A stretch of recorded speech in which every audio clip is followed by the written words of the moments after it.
दादाजी ने family matchmaking event में, ताकि तुम्हारी लाइफ सेटल हो जाए, तुम्हारे लिए एक ब्यूटीफुल फीमेल सीईओ ढूंढी गई।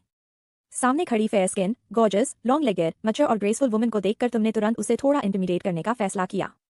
मैरिज के बाद हम दोनों अपनी अपनी लाइफ जिएंगे। Neither of us will interfere in the others affairs. उधर ओल्ड मास्टर ने अपनी चॉपस्टिक्स नीचे रखी और शार्प आइज से सामने देखते हुए कहा, सुना है आज किसी ने चेंग शाओ की कंपनी में ट्रबल क्रिएट किया था।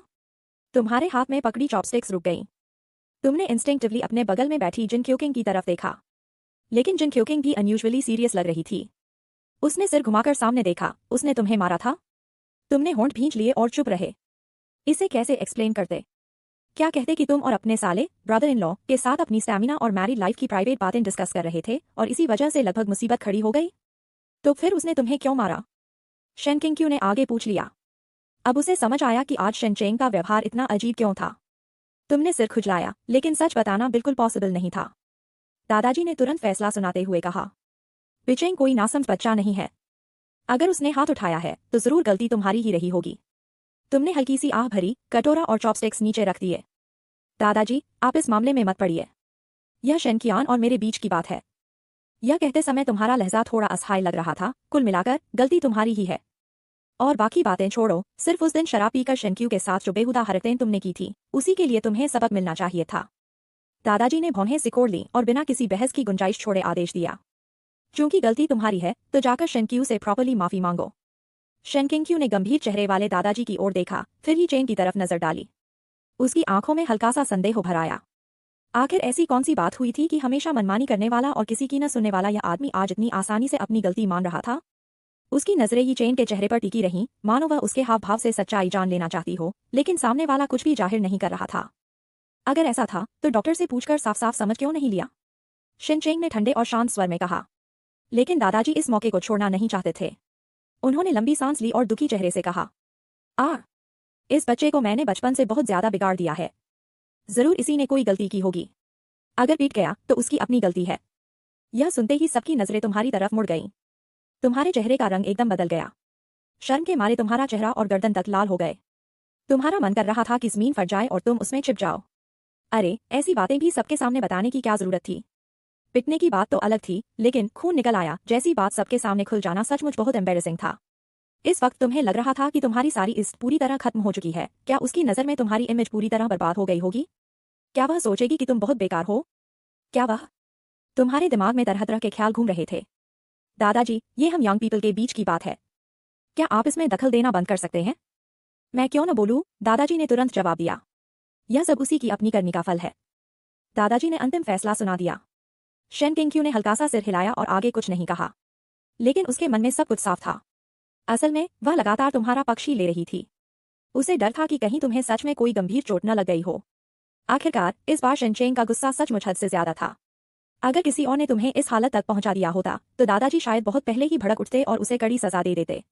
लेकिन इस बार मामला थोड़ा अलग था, इसलिए वे खुद को रोक रहे थे। असल में इसी वजह से उसे तुम्हें सबक सिखाने का मौका मिल गया था। कमरे में वापस पहुंचते ही शेनटैंग ने बिना घुमाए फिराए सीधे पूछा, बिचेंग ने तुम्हें क्यों मारा था? तुमने तुरंत सिर दूसरी तरफ घुमा लिया और जिद्दी अंदाज में कहा, कुछ नहीं। अगर तुम नहीं बताओगे तो मैं जाकर यीचेन से पूछ लूंगी। तुम्हारा चेहरा थोड़ा बदल गया। यह ऐसी बात थी जिसे मरते दम तक भी नहीं बताया जा सकता था। तुम्हें पूरा भरोसा था कि शेनचेंग जैसा सीधा साधा आदमी भी ऐसी बात अपनी बड़ी बहन के सामने नहीं कह पाएगा। यह सोचकर तुमने चुप रहने का नाटक किया और सीधे बिस्तर पर लेट गए, मानो सो गए हो। लेकिन शेनटैंग ने तुम्हारे सामने ही शेनकियान को फोन मिला दिया। हेलो। फोन उठते ही दूसरी तरफ से शेनकियान की आवाज सुनाई दी। मैं पूछ रही हूँ, तुमने ही चेन को क्यों मारा था? दूसरी तरफ शेनचेंग दांत पीस रहा था। मन ही मन उसने तुम्हें 10,000 बार कोस लिया। यह ग्रीन टी चुगली करने वाला लड़ नहीं पाया तो जाकर शिकायत कर दी। लेकिन शेनटैंग इतनी आसानी से पीछा छोड़ने वाली नहीं थी। आखिर बात क्या थी? जिससे पूछना है उसी से पूछो, शेनचेंग ने झुंझलाकर कहा। लेकिन शेनटैंग ने तुरंत जवाब दिया, अगर उससे पूछने पर वह बता देता तो मैं तुम्हें फोन क्यों करती? शेनचेंग एक पल के लिए चुप हो गया।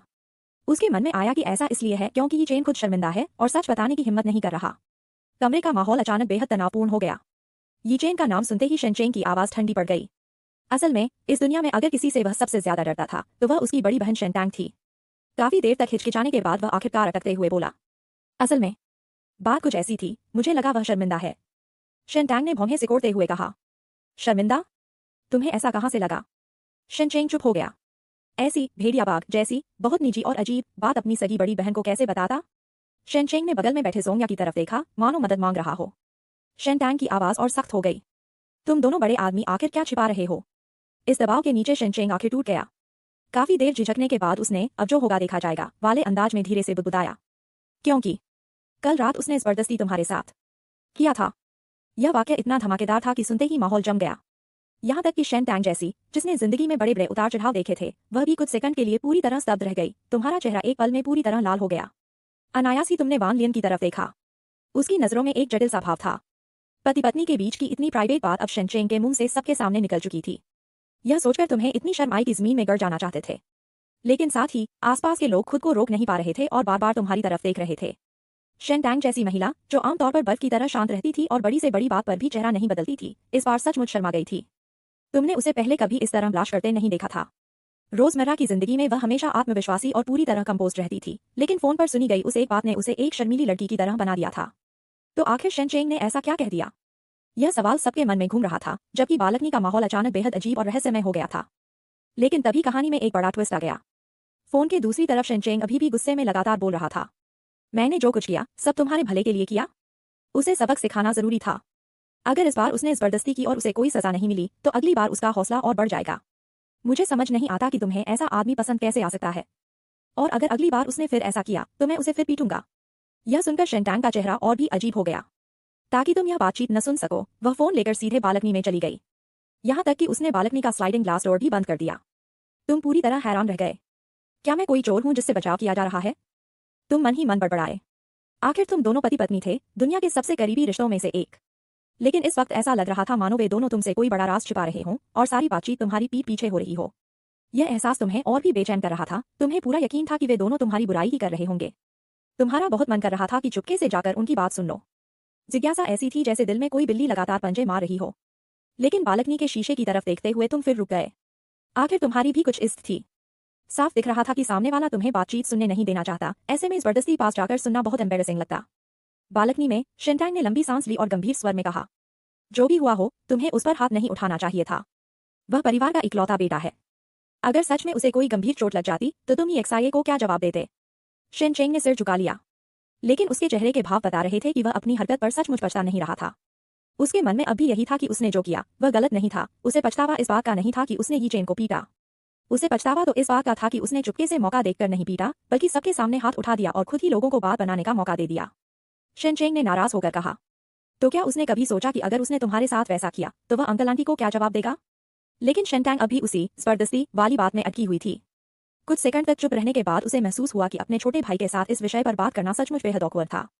फिर भी गलतफहमी दूर करने के लिए उसने हिम्मत जुटाकर कहा, असल में उसने मुझे जबरदस्ती नहीं किया था। शेनचेंग एकदम चौंक गया। क्या कहा तुमने? तुमने विरोध नहीं किया? शेनटैंग ने अपनी कनपटी दबाई और बेबस होकर स्वीकार किया, मैंने विरोध नहीं किया। यह सुनते ही फोन के दूसरी तरफ कुछ पल के लिए पूरी तरह सन्नाटा छा गया। फोन के दूसरी तरफ कुछ पल तक गहरी चुप्पी छाई रही। फिर शेनचेंग अचानक भड़क उठा, अगर तुमने विरोध ही नहीं किया तो उसे जबरदस्ती कैसे कह सकते हो? अगर तुम खुद राजी थी तो फिर यह सब क्या था? शेनटैंग ने गहरी सांस ली और आखिरकार समझाने की कोशिश की, यह पति पत्नी के बीच की बात है। कभी कभी लोग ऊपर से मना करते हैं लेकिन दिल से नहीं। यह एक तरह का इमोशनल इंटरैक्शन होता है, समझे? यह सुनकर शेनचेंग का दिमाग लगभग बंद हो गया। उसकी बड़ी बहन उससे ऐसी बातें कर रही थी।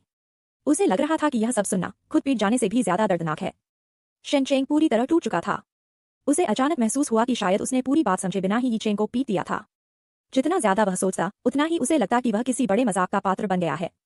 अब माफी मांगने की बात याद आते ही उसे ऐसा महसूस हो रहा था मानो वही असली दोषी हो, और यह एहसास उसे बेहद असहज कर रहा था। हाँ, इस पूरे मामले में शेनचेंग को लग रहा था कि वह शुरू से अंत तक एक कंप्लीट क्लाउन बन गया है। फोन कट गया और दुनिया फिर से शांत हो गई। लेकिन असली मुसीबत तो अब शुरू होने वाली थी। तुम सोफे पर बैठे मोबाइल चलाने का नाटक कर रहे थे, जबकि तुम्हारे कान पूरी तरह दरवाजे की तरफ लगे हुए थे। जैसे ही शेनटैंग ने दरवाजा खोला और अंदर आई, तुम तुरंत सीधे होकर बैठ गए। तो उसने क्या कहा? तुमने सावधानी से पूछा। शेनटैंग ने तुम्हारी तरफ देखा। उसकी आंखों में जटिल भाव थे, जैसे वह कुछ कहना चाहती हो लेकिन शब्द नहीं मिल रहे हों। कुछ पल चुप रहने के बाद उसने कहा, मुझे पता है कि तुम्हारा उसके साथ रिश्ता अच्छा है, लेकिन कुछ बातें ऐसी होती हैं जो तुम्हें उसे नहीं बतानी चाहिए थी। तुम पूरी तरह कंफ्यूज हो गए। क्या बात? शेनटैंग ने एक गहरी सांस ली। पति पत्नी के बीच की प्राइवेट बातें। यह सुनते ही तुम्हारा चेहरा तुरंत लाल पड़ गया। अब तुम्हें समझ आ गया कि शेनचेंग ने फोन पर क्या क्या बोल दिया होगा। कमरे का माहौल अचानक बेहद ऑकवर्ड हो गया और तुम्हारा सिर शर्म से झुक गया। तुम लगभग उछल पड़े। मैंने बिल्कुल नहीं बताया। सिर्फ वही आदमी ऐसी प्राइवेट बातें हर जगह फैलाएगा जिसके पास कोई समझ नहीं है। शेंटांग ने भौं उठाई और सीधे मुद्दे पर वार किया। अगर तुमने कुछ नहीं बताया तो फिर उसे कैसे पता चला कि कल रात क्या हुआ था? यह सुनते ही तुम्हारा चेहरा और लाल हो गया। तुम्हारा दिमाग तेजी से बहाने ढूंढने लगा। वो एक गलतफहमी है। सच में वह बस एक एक्सीडेंट था। तुमने जल्दी जल्दी सफाई दी, मानो डर हो कि शेंटांग कहीं सचमुच तुम्हें गलत न समझ ले। शेंटांग